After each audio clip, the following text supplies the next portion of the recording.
Hello. Hey, all. Oh, wow. All right.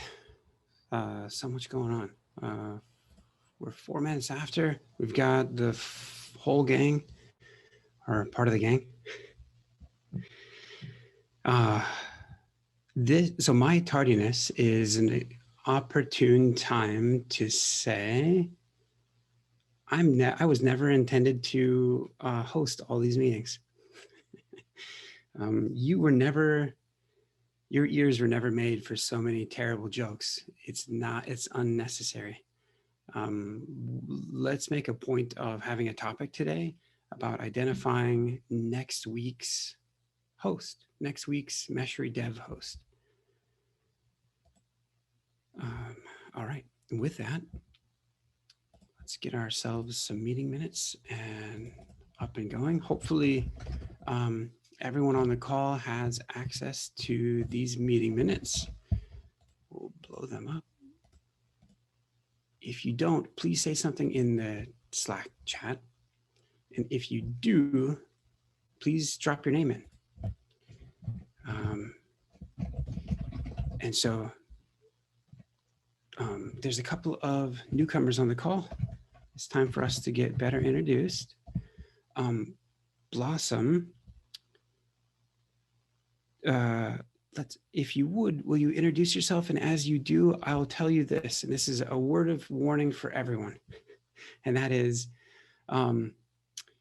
if in the meeting minutes you only put your first name, you're leaving yourself open to one of the rest of us making up a fake last name for you. And they aren't always kind. So nice. Well, with that, Blossom, are you there? Do you mind saying a few words, just saying hi? And yeah, I am. I'm going to put my last name now so I don't get assigned to last name. Sure. Yeah. Okay, hi everyone. I'm new to the community, but relatively new, and I'm contributing from I got to know of Meshery through She Could Africa. And well, I think I've been settling in quite nicely with Ruth, Josh, and Chimney. Yeah, so I'm really excited to be here and do more things, contribute more. I think that's it. Awesome. Fantastic. Blossom, you mentioned a couple of names that lead me to believe you might have some focus toward Meshery CTL, toward the Meshery command line client. No, I'm more on the layer 5 Oh, contribution. okay. Yeah. Gotcha. Perfect. And very nice to have you, Blossom. Joy is with us as well. Miss Joy, do you mind introducing? Yeah. Hi, everyone. I'm Joy Mimo from Nigeria, and I'm joining Layer 5, contributing to the Meshery CTL project from the contributor at She Africa. And I've been, Ruth has really been a great help, helping us get acquainted with the workflow and getting, started with our contributions. So, yeah, getting looking forward to working with everyone and contributing more. Good old Ruth. Okay, nice, good. We forgive you for that association. It's okay. It's it's Joy. So there's and Blossom. I think Blossom's already aware of this. Joy, you might have caught some of it on the Monday websites call. The sarcasm flows pretty freely here, so it's entirely out of love. Nice to have you. Great. Okay, cool. We got a couple of topics lined up. A lot of times we will, on this particular call, a lot of times it's a little bit more like a stand-up. We tend to get into some of the nitty-gritty focused on the Meshery project itself. The project is excuse me, fairly sprawling. Like, I don't know. We have to go count them up. There's something like 30 plus repositories for Meshery because it's trying to do a lot of things. And eventually it's going to do a lot of those things very well and be super compelling, very interesting. We're getting there. Some aspects of what all of you are currently working on that have me pretty excited. I've been drinking less caffeine recently because I've been getting so excited. But okay, so on this call, we end up listing down topics. Anybody's welcome to list their topic, drop it down below. We usually put the person's name who might raise up the topic, and maybe they'll speak to it, or maybe it's their question or something. I don't think Asuko is on at the moment. And so I'll try to provide some context here. Navendu, do you know, do you know who put this in? Was this Asuko or it wasn't you? No, it wasn't me. Oh, okay. I don't know why you look guilty. I think it's because you're the only one that has your webcam on. So speaking of, webcams are most welcome here. Please indulge us with your lovely faces. So CI is continuous integration. So Asuko's saying the continuous integration for Meshery, he's identifying it as maybe there's a number of workflows that could be combined in order to decrease the amount of time that it takes to build the various components. I agree. For my part, I agree that it's not that we necessarily have too many workflows or that they need to be combined. In some respects, they need to be perhaps separated such that they're only certain workflows are only being invoked as appropriate. So I'm going to cover this topic really quickly and then say that there's a bi-weekly meeting, a CI meeting that happens that's where this topic is perhaps a lot more appropriate. So if all of you aren't familiar with this yet, I think most of you are, but there's a community calendar. You can find the community calendar by going to meet.layer5.io. The calendar is, you can see it visually here. We've got some She Code Africa happening or happened. You can subscribe to the calendar here. So that button will take you to the same page that we were just on Thursdays. And so in fact, tomorrow afternoon here, there's a continuous integration working group meeting that happens. So this is a great topic for that meeting. But to give everyone a particular topic and for just how the continuous integration inside of Meshery and across all the layer 5 projects generally works, is that they're generally driven from GitHub Actions, from workflows defined and run by GitHub Actions. Those here's a list of different workflows. The workflows, their actual definition is under .github. So if you go to the code base, if you go to the Meshery code base, if you go to .github, the workflows folder, and there's 6 of these. Here's an example of maybe why these are segregated. There's a small workflow here to send a notification into the buzz channel in Slack whenever someone stars one of the repositories. So you're welcome to try, anyone's welcome to try it right now. If you star really any of the repositories within the layer 5 org, that will invoke this workflow. There's a copy of this workflow in each repo. It just grabs the current count of the number of stargazers and sends a small message to the buzz channel in which is this channel by ID. Anyway, that orients you a little bit with the workflow, or the fact that workflows and CI happens here. Some of these only need to be kicked off, at certain times, like, hey, this one only gets kicked off literally when that type of event happens, when some of them, like for Meshery CTL, that command line client, well, this one, Meshery CTL, needs to get built mostly whenever there's a change to code under that folder, under the Meshery CTL folder. If there isn't change to code in there, then it doesn't necessarily make sense to build it, so we can save time by not building it. Asuko is brought up a great topic. It's a little bit involved to really figure out when and where to run certain things.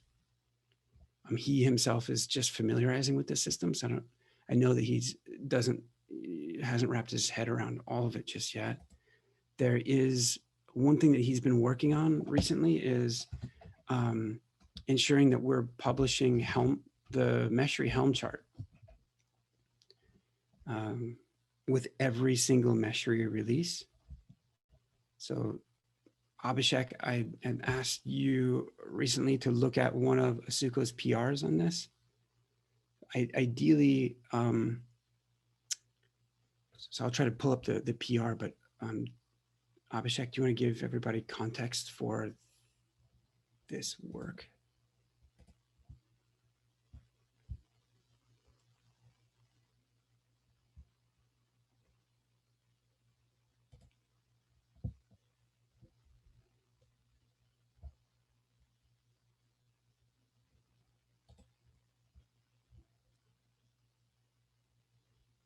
And while Abhishek works on his microphone,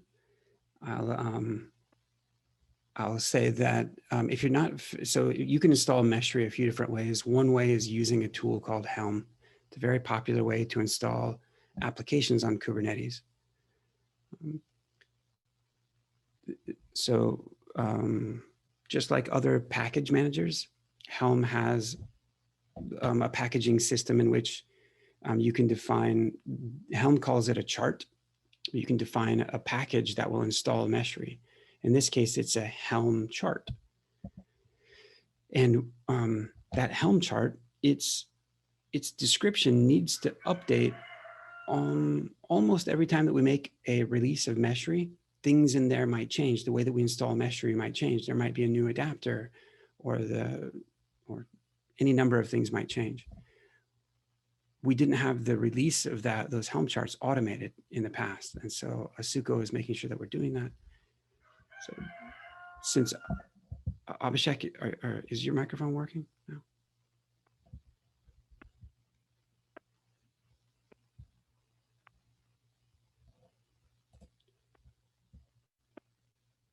Am I audible? You are now. Okay. Yes. So this particular PR is basically we are creating a provision where we can dynamically put in or dynamically opt in the list of adapters that we need to run inside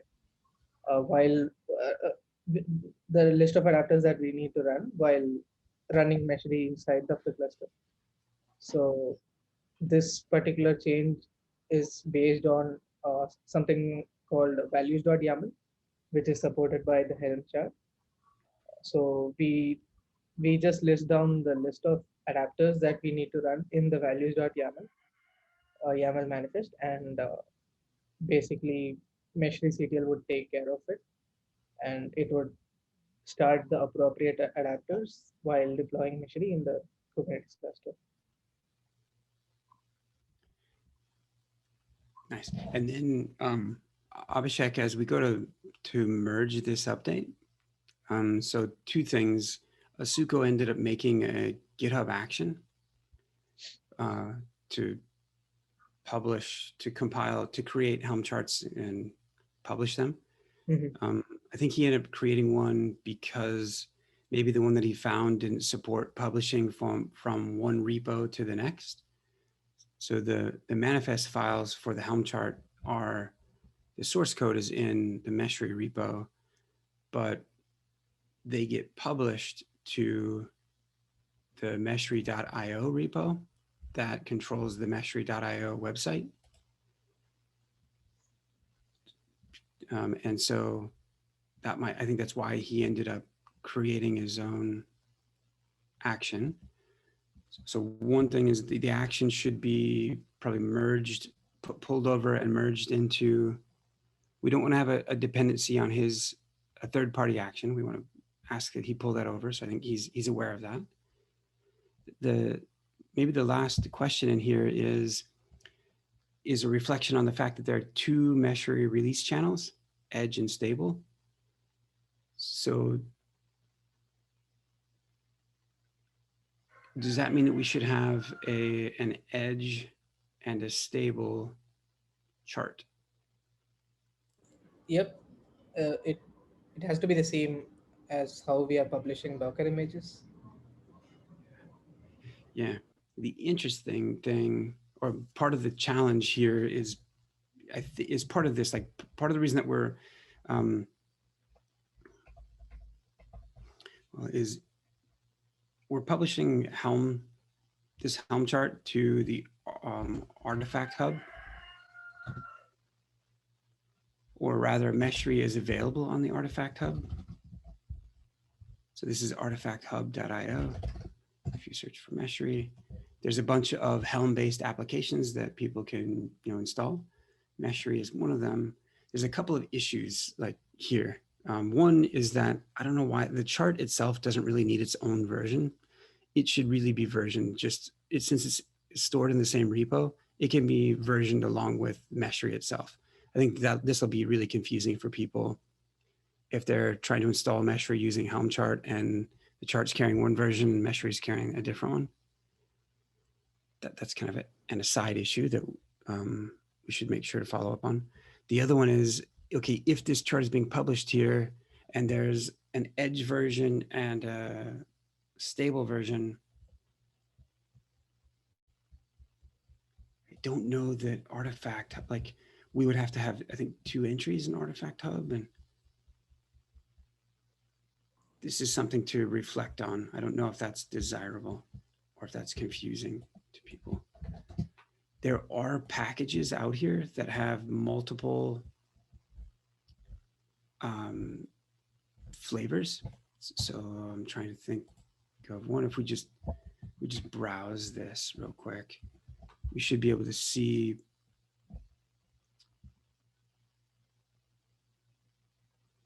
Prometheus is maybe a bad example because it has a bunch of components. So it has individual charts for those different components.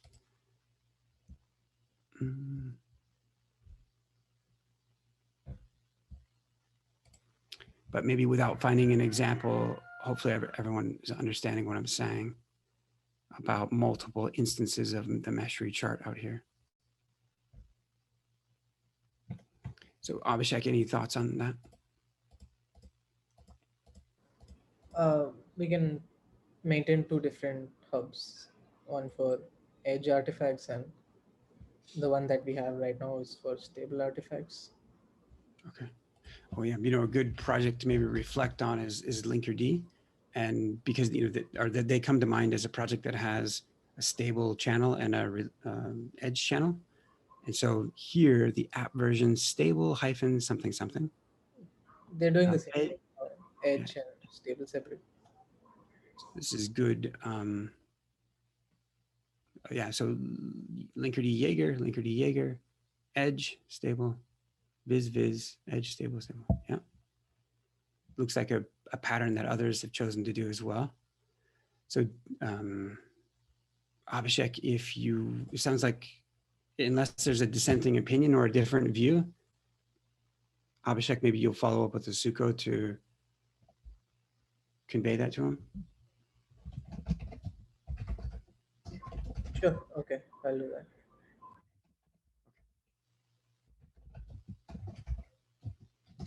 Stable and Edge. And then the other item to follow up on is, can we consolidate the chart version to be the same as the release version number for Meshery?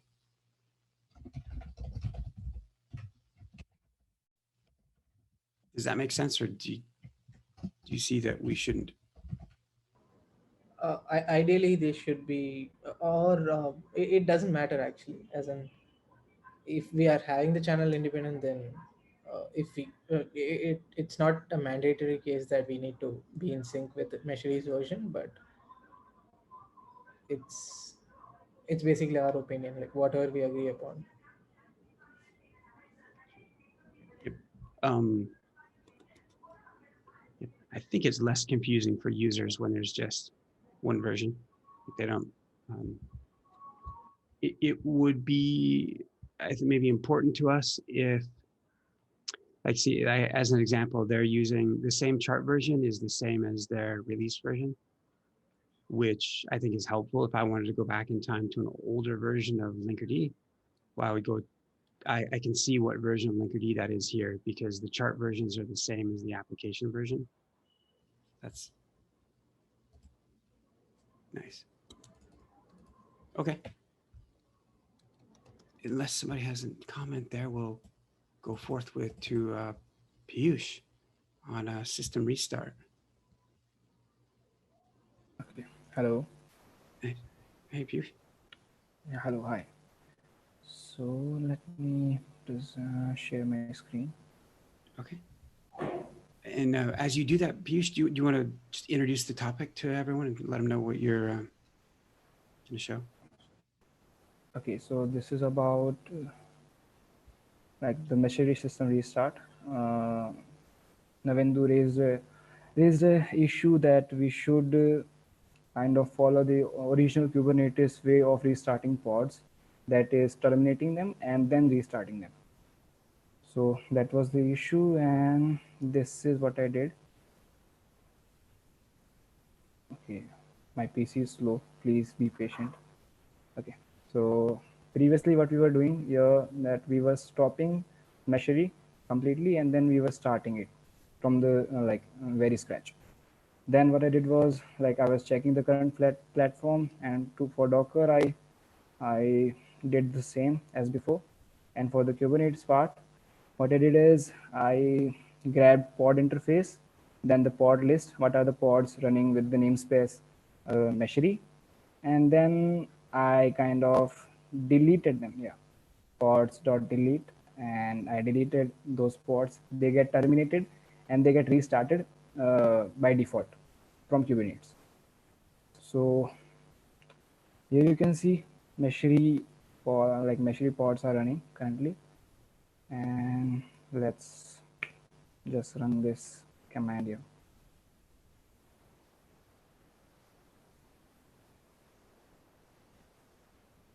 These are debug logs, just for the like showcasing that pods are getting restarted, and here we can see terminating, container creating, and things will be on the running status again.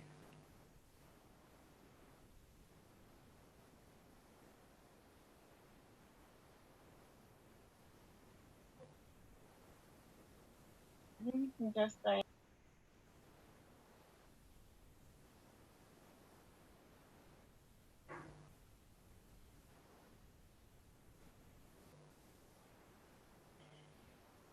The Meshery pod takes a bit time, by the way. Other pods get restarted very quickly. Yeah, that's the same behavior on Docker platform as well. It is about Meshery server shutting down its processes. Yeah, it's on the running state again. So that's what I basically did here. Piyush, have you run into any, are there any corner cases that we need to be considerate of? So if you delete the pods and then reapply them, what do we do if they don't start running again?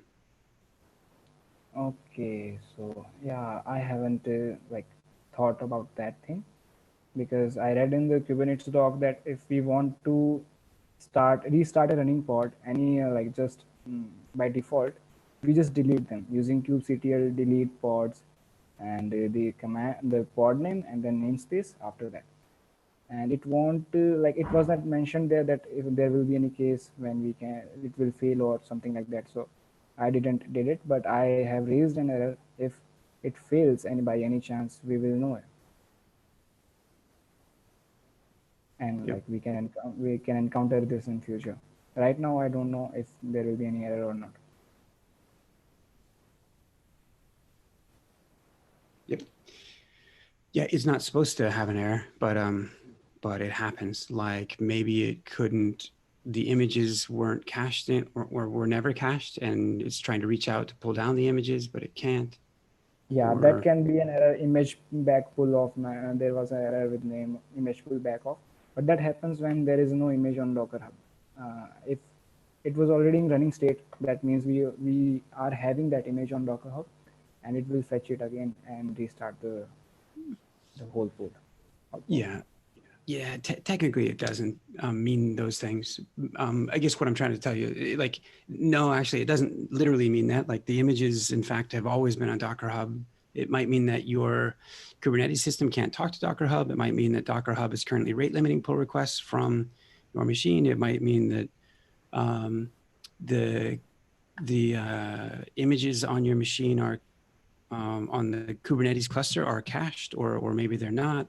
It actually could mean a lot of things. It could mean that you're out of space on your Kubernetes cluster. So in the time that those stopped, other containers spun up or just and consume that space, or other processes consume that space. So now you try to start them all, but they won't all start because there isn't enough space, like, or there's not enough memory to start them. I mean, there's a long list of Yeah, no, okay, I get it. I get it. I haven't like considered those cases here, but I think we can what we can do here is after this, we can check if they are in running state, but it will take few time, like depending on the machine.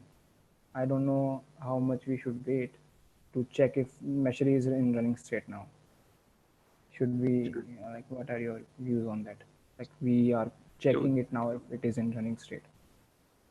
yeah. How are you checking if it's a running state now? We can check with the similar process like or even pods, and we will get the status. Like we are having the status in status.go and check it if it is running or not. Confirm the status like that. All right. Yeah, no,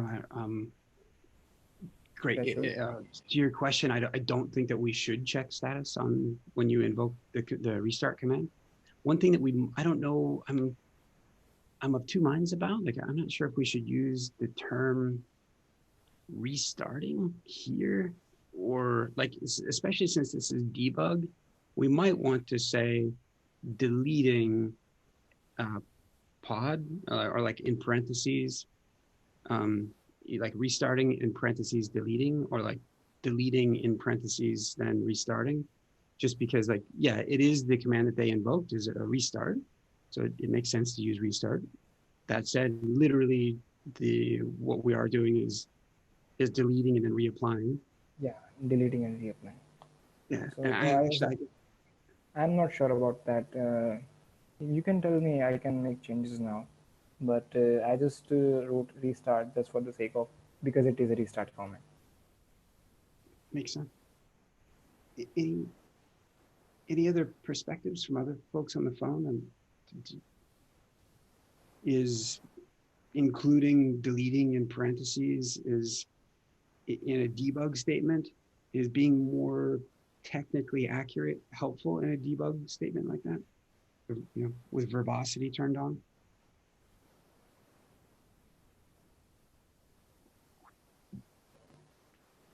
Yeah, I guess yes. For the So, user, like, Can we just log this after maybe line 89, so that if there is an error, so we just log error and not restarting, because restarting happens after the fact. I mean that's just a solution. after line 89, no? Something like, yeah. Yeah, that would be a better place.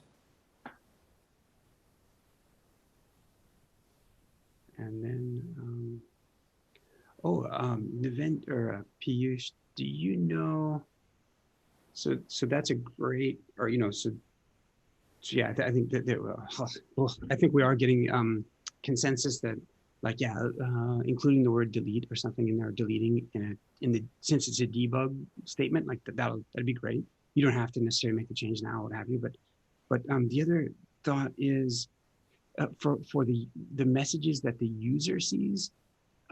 You probably just demoed it and I probably just missed it, but are we showing them the output of the action of the restart action, or are we giving them, because right here I don't think we're giving them any log per se, Yeah. saying, okay. In Docker case, the stop and start have their own logs, like info logs. But in Kubernetes, I couldn't thought of anything to print information logs or such kind of logs. So in Kubernetes, we are only printing restarting Meshery as an info log, and this part is debug. That's what I did. Yeah. Oh, got it. Okay. So yeah, that makes some sense. Like if you're not checking on the status of the pods, then those subsequent info lines can be a little bit, like if you're going to include 2 subsequent info lines, it would probably be something like restarting Meshery, deleting pods, such and such, and then after they're deleted, then sitting there and waiting and polling for when they come back, and then showing the fact that they're now restarted. That's kind of a lot. I don't know that that's the behavior that just thinking aloud with you, like, and trying to think aloud with Vendu and Utkarsh and Abhishek and anybody else. Like, do you, I don't know that I have my mind in the Meshery CTL headspace right now. So what's the expected behavior here? Like for the consistency of user experience, do you all feel that just, shooting out the command to delete the pods and, whatever happens, kind of happens? Or do you all feel that command needs to be a bit more orchestrated and logged to the user? Or is that? I had suggestion. Basically, we are looping through the pod list, right? So would it make sense to display the pod name, right? Whenever something is being stopped and restarted, so deleting pod and the pod name, and after that, I mean at line number 89, we could say that restarting pod. Okay. So like splitting It's this already done. command in. Oh, okay, I think I missed that name being printed. Okay, it's already being printed. Wait, where is it being printed? Yeah, but Yeah. that's a debug Yeah, log. it's a debug. That's not info. That's a debug log.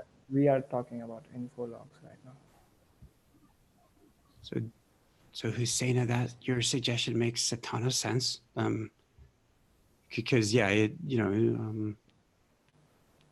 maybe it doesn't even need explaining. Like that makes a ton of sense. You should probably take that suggestion and run with that one. Okay.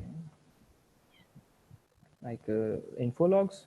Are we writing info logs here? The deleting and. You know what? Based on Yes. time, actually, Piyush, I'll let Husseina kind of give you some more direct feedback after this.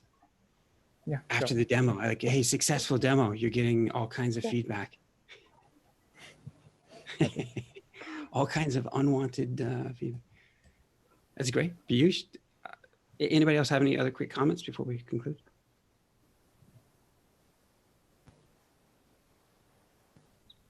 Nice. It's great. It's amazing how just the smallest, simplest, features or commands can take so much thought, so much feedback. That said, that's what makes something feel really good, is the attention to super small details. Congrats, Piyush. That's pretty cool. That's great. All right. Okay. Piyush, is this you as well? Replace latest with exact version after. Yeah, Yeah, basically what that why I put it here was like we discussed about like how to version the components of Meshery in Docker Hub. Currently, we only tag the Meshery version according to the GitHub release, but we don't tag the version of the other components. Yeah. So there was an intermediate suggestion to allow people to do it. I think exactly what you're highlighting here, like within the config, within mesh config. Yeah, you've said it here. Yeah, great. Okay. What's the question, or is it just a demo and kind of a group discussion? Yeah, the question is like we cannot get an specific version of an istio image from Meshery in Docker Hub. Like, so if the user sets his version as v 4.5, he won't be able to like get the image, the component image at that particular version, because we are not making that release on Docker Hub. Oh, then that's a bug. Like that should be happening. That should be the case.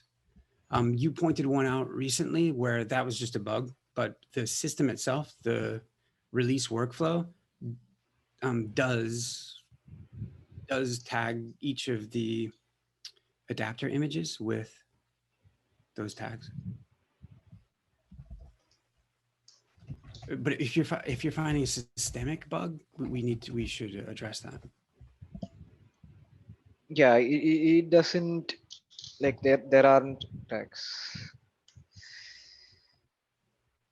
Okay, I'm just gonna randomly, I'll hit console here. So this is the Meshery adapter for console. If we click on the tags, it's been a while since we've had a release, so about 3 months ago. The last time that there was a release, there are sometimes 3 tags that are given to a single image. Let me increase the font here. So for this particular image, it has this digest, AA3, AA3, AA3. And then this is a different release, so 88, so okay, so this is the same image with 3 tags. Turns out this carries the stable latest tag, which is just a moving tag for the exact latest image. And this is the latest, so it has it. It also, and this one moves, each and every time that there's a release. This one and this one, they don't.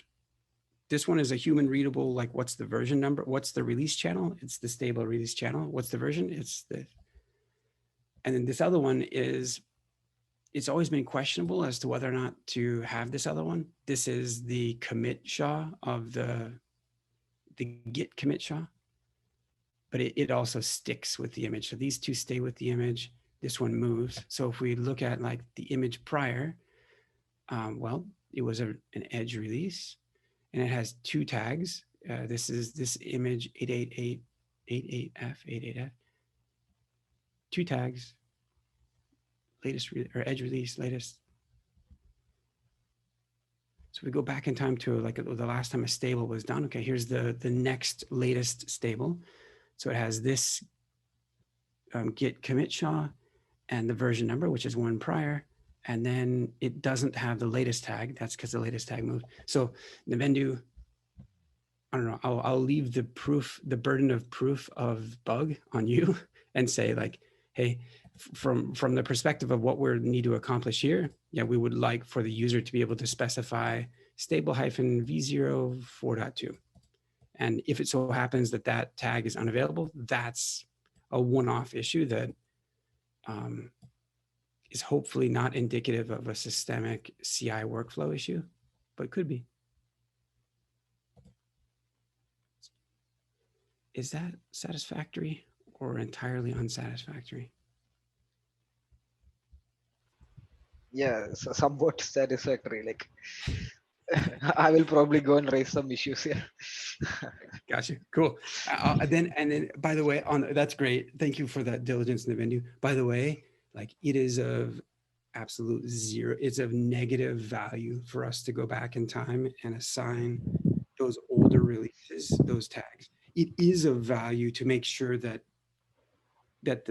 going forth, that like it is a value to identify maybe why a particular image is missing a tag. If it isn't from one of us humans doing it, then we probably have an issue. Like we just need to make sure that the workflow systems themselves, are tagging, and so long as they're tagging, like that's the fix that we're concerned with. We're not really concerned with re-tagging something, because we have a hard enough time trying to get users to use the latest stuff anyway, much less the old stuff. Got it. All right, Navendu, Meshery CTL Yeah. perf. I guess I will let Anish go ahead. Like, I think. Yeah, I'm here. Just let me just open my laptop. Just a second.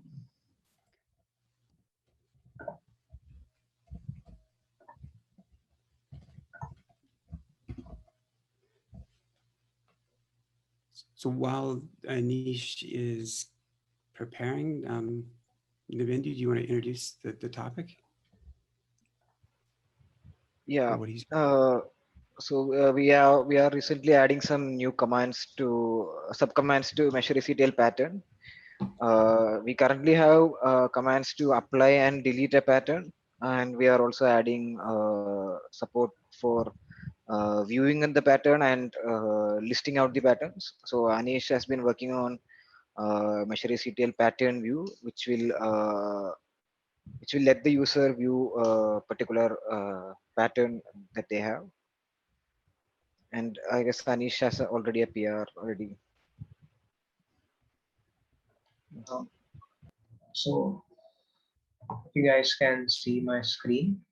So basically currently Meshery already has support for uploading and applying and deleting the pattern. But like recently in a new PR, I've added support to view these patterns from the Meshery CTL. So just also open the yeah.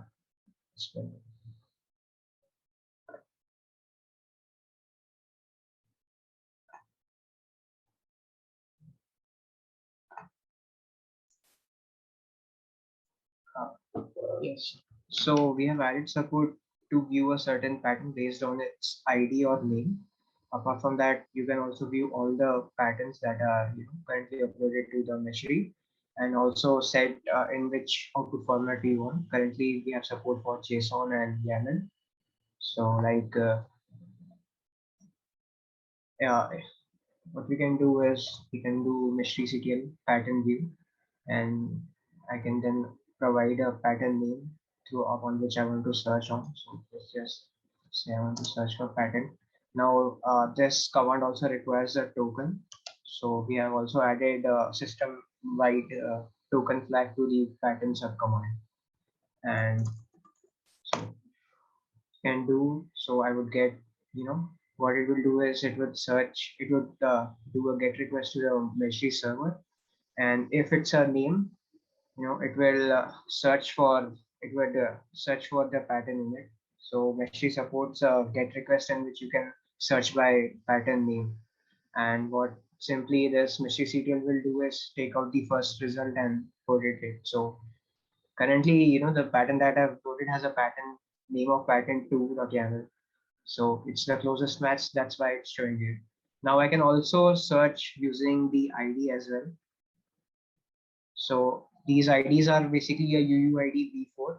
So the Meshery CTL is intelligent enough to understand if you have provided an UUID v4 or just a simple name. So if it's a valid ID, then it can directly fetch it based on the ID. And if the ID is invalid, so basically so this ID is basically a valid UUID, but it's not present in the Meshery server. So you would get a bad response status code of like internal error. Apart from that, what you can do is you can get all the patterns that are available. Basically, add a flag of -a. So currently, for testing purposes, I have added two patterns that are basically same. You can see there's a long file.yaml and there's this pattern2.yaml. Apart from that, we have also support for changing the output format to JSON for all the view commands. You can do this for like a single pattern as well and for all the patterns. So you can get a JSON response. So yeah, that's all for the pattern view subcommand. If you have any doubts or like if something is not clear, please ask.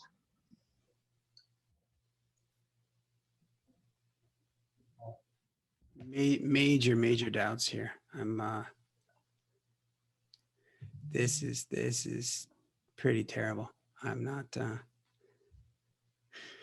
I hope you can see the fat smile on my face, Anish. Totally I kidding. can barely see my screen. Okay, sorry.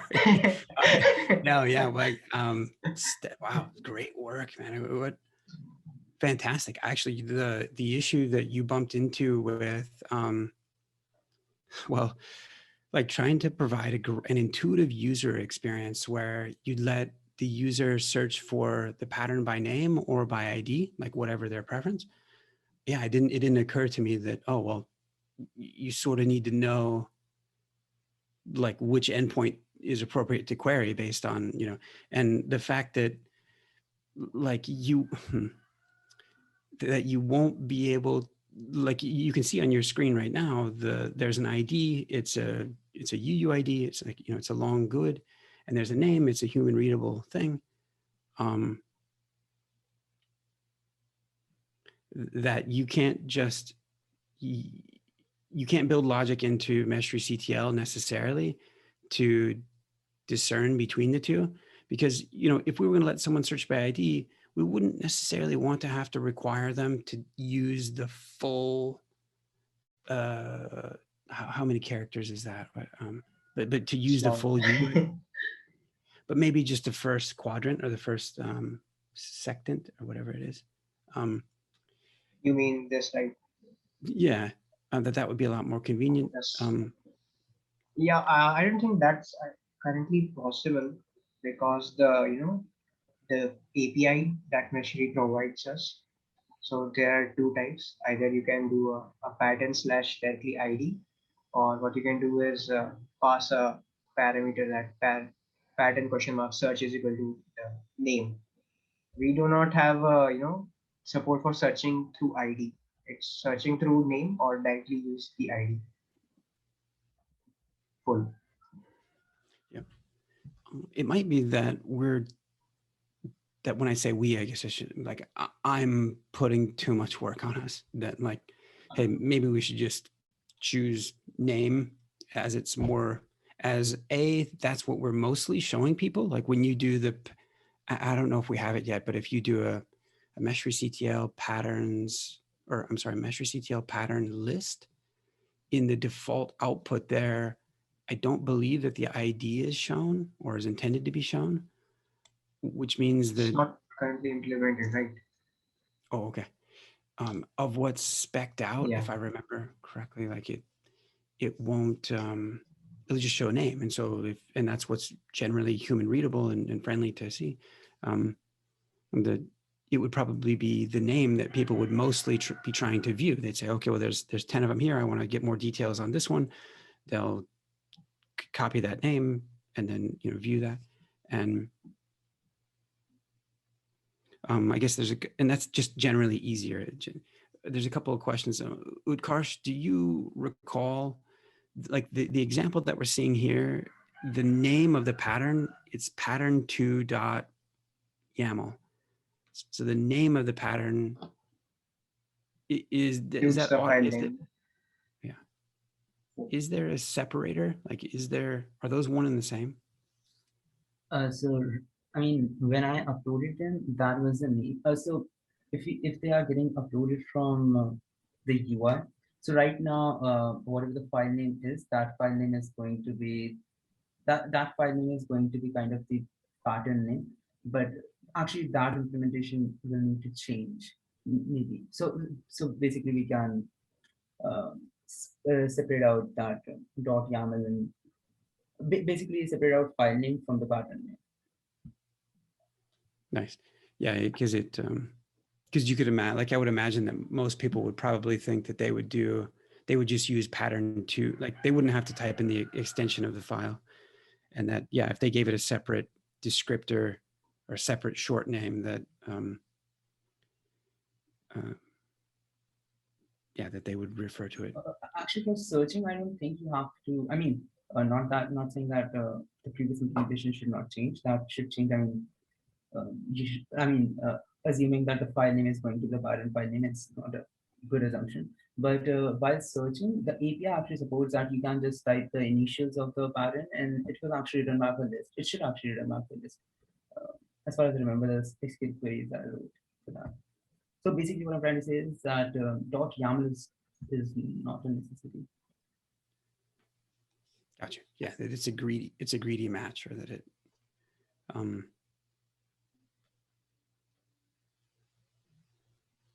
So Anish, I don't know. A little bit of this is hard to know at the moment. Like even for the way that the view command works. so we've said that when we design out Meshery CTL, we want for the experience to be intuitive. It's a user experience. Okay? Part of what helps make user experiences intuitive is that things are familiar, that the same interfaces are familiar. So what are people familiar with generally in the cloud native ecosystem with CLIs? Well, they're familiar with Docker CLI and kubectl CLI broadly. Okay, well, if you're using Docker, if you recall, last time you used Docker command, you did a Docker list or Docker PS, it would show you the list of containers. And if you wanted to fully describe one or look at one more in depth, you could either use the short name given to it, which is basically, you can use its ID, you can use its short name. And either way, you don't have to specify which one you're using, you just use it and Docker CLI figures it out. Well, that's nice. I'm not saying we have to live up to just that, but that's just an example of like in kubectl, as we reflect on pattern view, I think there was an open question, like, should we just do pattern view and show everyone the full description of all the pattern files? Maybe, except, if they have like 15 pattern files loaded, like even one pattern file might get a little bit lengthy. And if we print all 10 or 15 or just even 3 to the screen, it might be a lot of output, which might give credence to all, if someone wants to do that, to forcing them to use an all flag, a -- all. Maybe. That said, if you reflect on how kubectl behaves, if memory serves, if you do kubectl describe pods,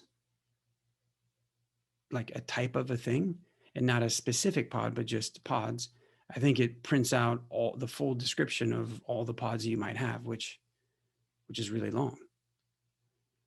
Unless you specify a specific pod, then it just shows you the describe, the view for one pod. Those are reflecting on those and how they behave, I think can help us a bit with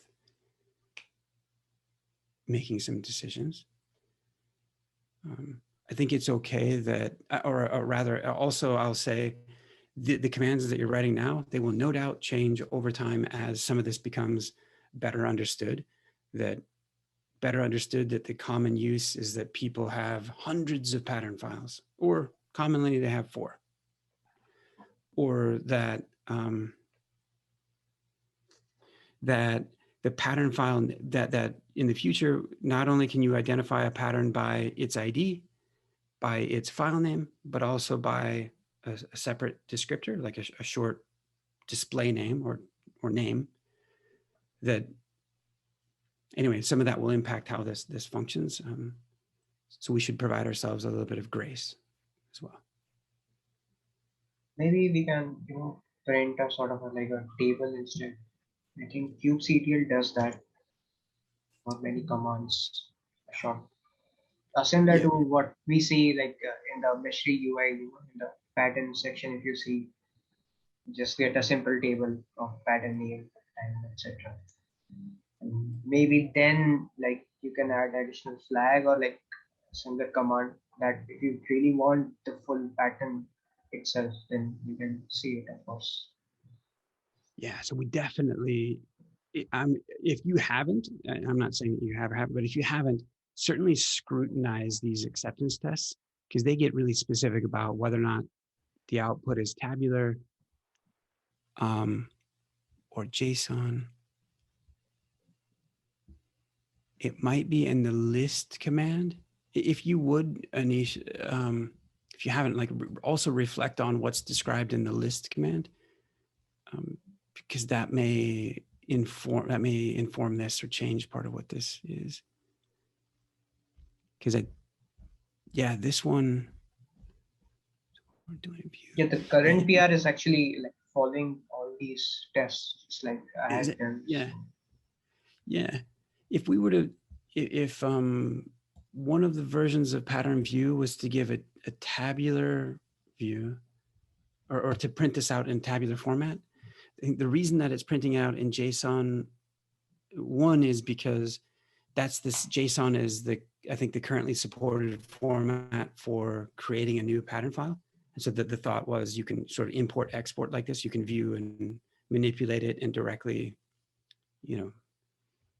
upload a new one. I don't know yet. You might experiment with what it looks like for tabular. I suspect it might have so many columns that go on for so long that I don't know. No, like based on this currently, like I wouldn't, of course, you wouldn't add a pattern file column. Like you don't want to display the whole file. If you remove that, then there are only created at, updated at, user ID and name and ID. Got it. Would that be really 3, 4, 5? It's fine. I think we should. I don't know about the list subcommand. Possibly that the list subcommand is trying to do that. So we should also check that first. You took the words out of my mouth. Yeah. Exactly. Because like list implicitly, like I think might be that same thing. Yeah. Any other feedback for Anish?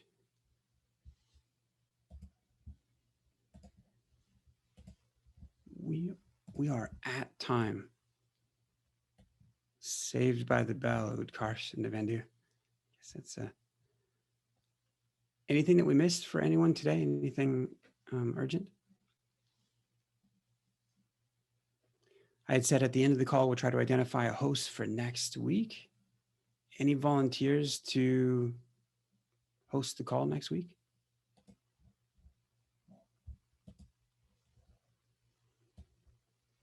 Oh, thank you, Navendu. That'd be great. Yeah, we'd love for you to.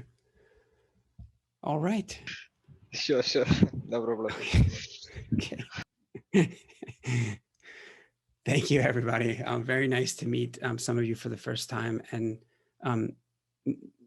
Namayat, as long as I didn't slaughter your name, we will, and Elizabeth, we'll catch the two of you and have you introduce on Friday's call for sure.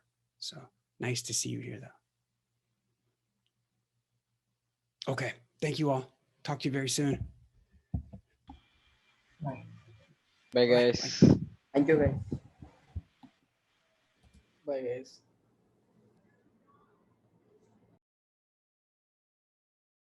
Bye, everyone.